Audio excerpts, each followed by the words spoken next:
Sit for a moment, not to overthink, just to see something clearly, because there's a quiet habit many people carry without realizing it.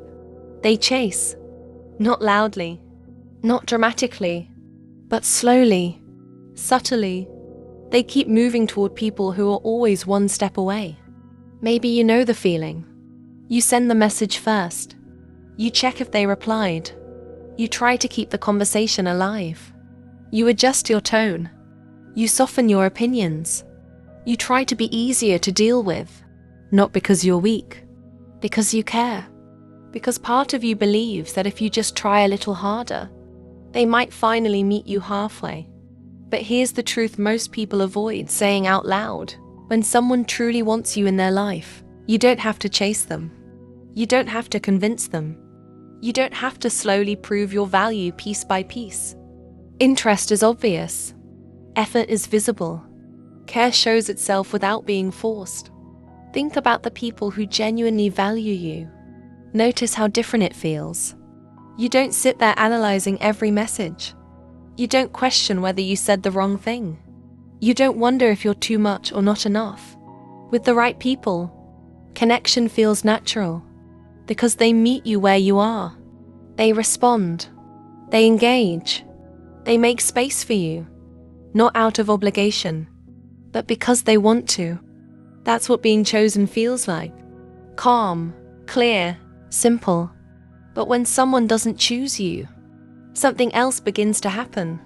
You start negotiating with your own self-respect. You begin lowering standards you once believed were important.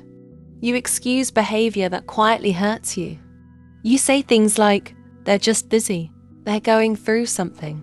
They probably didn't mean it like that." And sometimes those things are true. But sometimes they're just stories we tell ourselves, so we don't have to face the harder truth. Not everyone who enters your life is meant to stay. Not everyone who catches your attention deserves your energy. And chasing someone who is uncertain about you slowly drains something valuable. Your peace. Because when attention becomes something you're constantly trying to earn, connection stops feeling safe. It becomes a performance. You begin calculating every move, every word, every silence. And the strange thing is, the more you chase, the smaller you start to feel. Not because you lack value, but because you're trying to place that value in the hands of someone who isn't ready to hold it. Real connection doesn't require that kind of shrinking. Real connection allows you to stay fully yourself. You don't need to speak less. You don't need to pretend you don't care. You don't need to act detached just to protect your dignity. Because the right people don't need to be convinced to appreciate you. They notice you. They respond to you. They welcome your presence. And that's an important shift to understand. Your job is not to chase attention. Your job is to recognize where your presence is valued.